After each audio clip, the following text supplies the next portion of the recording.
கர்த்தராகிய இயேசு கிறிஸ்துவின் பரிசுத்த நாமம் மகிமைப்படுவதாக.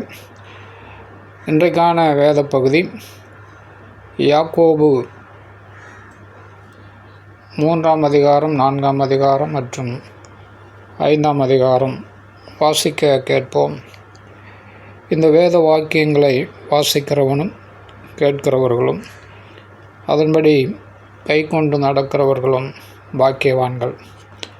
வாசிக்க கேட்போம். என் சகோதரரே, அதிக ஆக்கினையை அடைவோம் என்று அறிந்து உங்களில் அநேகர் போதகராகாதிருப்பீர்களாக. நாம் எல்லாரும் அநேக விஷயங்களில் தவறுகிறோம். ஒருவன் சொல் தவறாதவனானால் அவன் பூரண புருஷனும் தன் சரீரம் முழுவதையும் கடிவாளத்தினாலே அடக்கி கொள்ளக்கூடியவனுமாய் இருக்கிறான். பாருங்கள், குதிரைகள் நமக்கு கீழ்ப்படியும்படிக்கு அவைகளின் வாய்களில் கடிவாளம் போட்டு அவைகளுடைய முழு சரீரத்தையும் திருப்பி நடத்துகிறோம். கப்பல்களையும் பாருங்கள், அவைகள் மகா பெரியவைகளாயிருந்தும் கடுங்காற்றுகளால் அடிபட்டாலும் அவைகளை நடத்துகிறவன் போகும்படி யோசிக்க இடம் எதுவோ அவ்விடத்திற்கு நேராக மிகவும் சிறிதான சுக்கானாலே திருப்பப்படும். அப்படியே நாவானதும் சிறிய அவயமாயிருந்தும் பெருமையானவைகளை பேசும். பாருங்கள், சிறிய நெருப்பு எவ்வளவு பெரிய காட்டை கொளுத்தி விடுகிறது. நாவும் நெருப்புத்தான். அது அநீதி நிறைந்த உலகம். நம்முடைய அவயங்களில் நாவானது முழு சரீரத்தையும் கரைப்படுத்தி ஆயுள் சக்கரத்தை கொளுத்தி விடுகிறதாயும் நரக அக்கினியினால் கொளுத்தப்படுகிறதாயும் இருக்கிறது. சகலவிதமான மிருகங்கள், பறவைகள், ஊரும் பிராணிகள், நீர் வாழும் ஜந்துக்கள் ஆகிய இவைகளின் சுபாவம் மனுஷ சுபாவத்தால் அடக்கப்பட்டதும் உண்டு. நாவை அடக்க ஒரு மனுஷனாலும் கூடாது. அது அடங்காத பொல்லாங்குள்ளதும் சாவுக்கு ஏதுவான விஷம் நிறைந்ததுமாய் இருக்கிறது. அதனாலே நாம் பிதாவாகிய தேவனை துதிக்கிறோம். தேவனுடைய சாயலின்படி உண்டாக்கப்பட்ட மனுஷரை அதனாலேயே சபிக்கிறோம். துதித்தலும் சபித்தலும் ஒரே வாயிலிருந்து புறப்படுகிறது. என் சகோதரரே, இப்படி இருக்கலாகாது.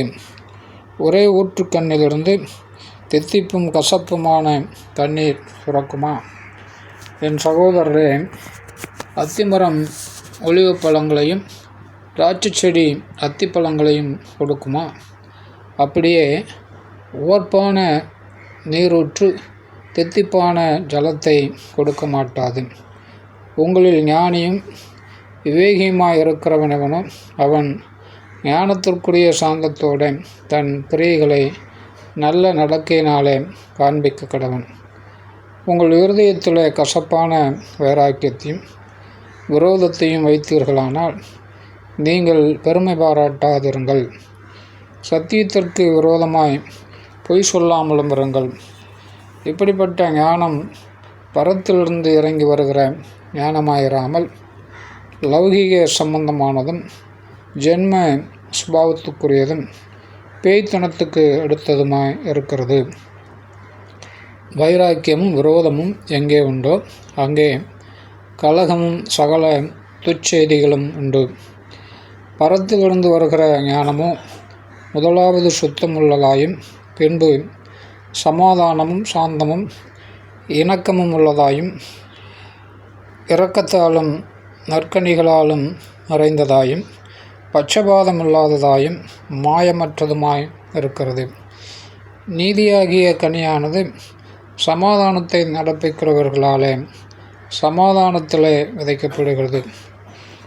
உங்களுக்குள்ளே யுத்தங்களும் சண்டைகளும் எதனாலே வருகிறது? உங்கள் அவயவங்களில் போர் செய்கிற இச்சைகளினால் அல்லவா? நீங்கள் இச்சித்தும் உங்களுக்கு கிடைக்கவில்லை. நீங்கள் கொலை செய்தும் பொறாமை உள்ளவர்களாயிருந்தும் அடையக்கூடாமற் போகிறீர்கள்.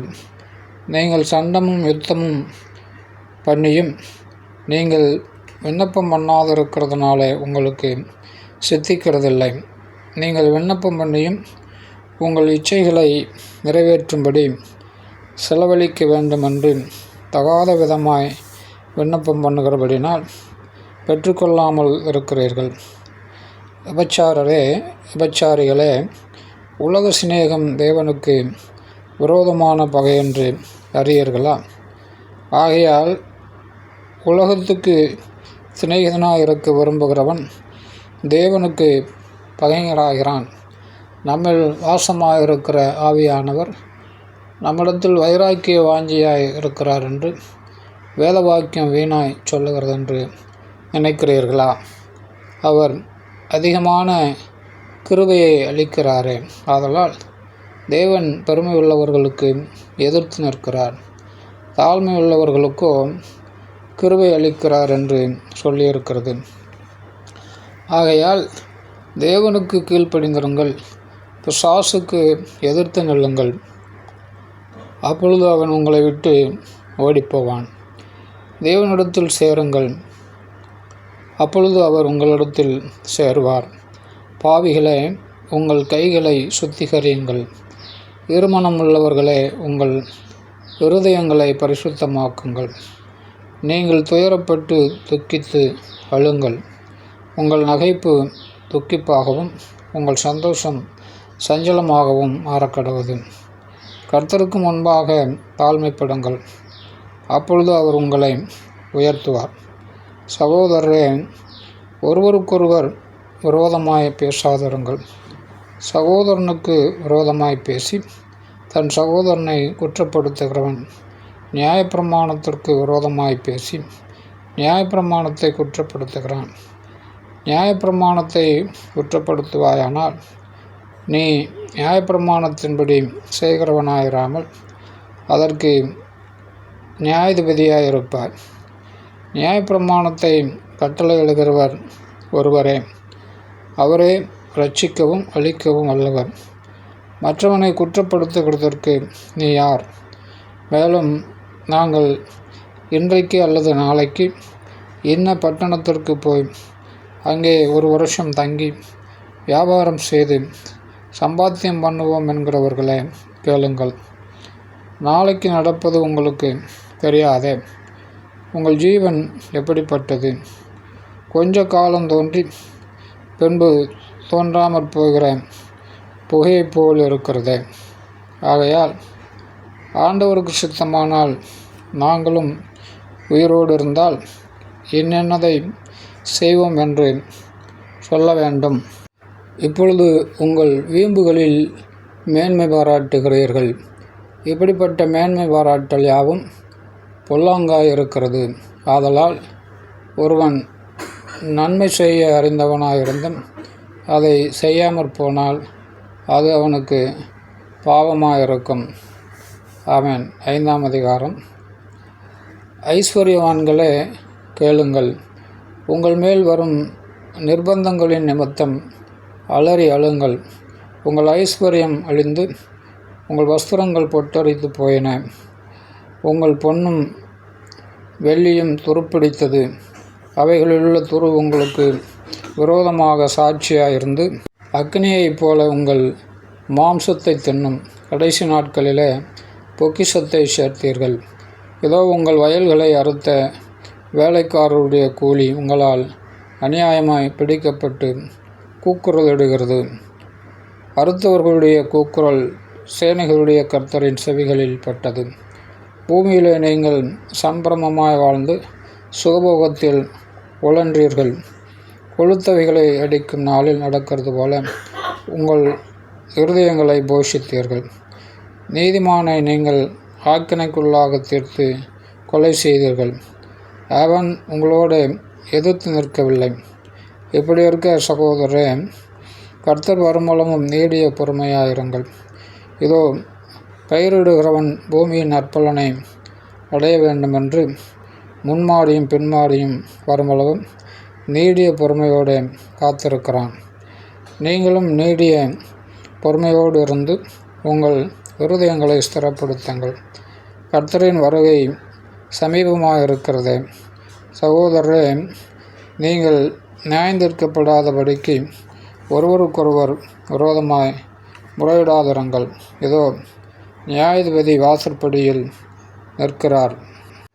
என் சகோதரரே, கர்த்தருடைய நாமத்தினாலே பேசின தீர்க்கதரிசிகளை துன்பப்படுத்துதலுக்கும் நீடிய பொறுமைக்கும் திருஷ்டாந்தமாக வைத்து கொள்ளுங்கள். இதோ, பொறுமையாக இருக்கிறவர்களை பாக்கியவான் என்று என்கிறோமே. யோபின் பொறுமையை குறித்தும் கேள்விப்பட்டிருக்கிறீர்கள். கர்த்தருடைய செயலின் முடிவையும் கண்டிருக்கிறீர்கள். கர்த்தர் மிகுந்த உருக்கமும் இரக்கமும் உள்ளவராய் இருக்கிறாரே. விசேஷமாக என் சகோதரரே, வானத்தின் பேரிலாவது பூமியின் பேரிலாவது வேறெந்த ஆணையினாலாவது சத்தியம் பண்ணாதிருங்கள். நீங்கள் ஆக்கினைக்குள்ளாக தீர்க்கப்படாதபடிக்கு உள்ளதை உள்ளதென்றும் இல்லதை இல்லதென்றும் சொல்லக்கடவீர்கள். உங்களில் ஒருவன் துன்பப்பட்டால் ஜெபம் பண்ண கடவன். ஒருவன் மகிழ்ச்சியாக இருந்தால் சங்கீதம் பாடக்கடவன். உங்களில் ஒருவன் வியாதிப்பட்டால் அவன் சபையின் மூப்பர்களை வரவழைப்பானாக. அவர்கள் கர்த்தருடைய நாமத்தினாலே அவனுக்கு எண்ணெய் பூசி அவனுக்காக ஜெபம் பண்ண கடவர்கள். அப்பொழுது விசுவாசம் உள்ள ஜெபம் பிணியாளியை இரட்சிக்கும். கர்த்தர் அவனை எழுப்புவார். அவன் பாவம் செய்தவனானால் அது அவனுக்கு மன்னிக்கப்படும்.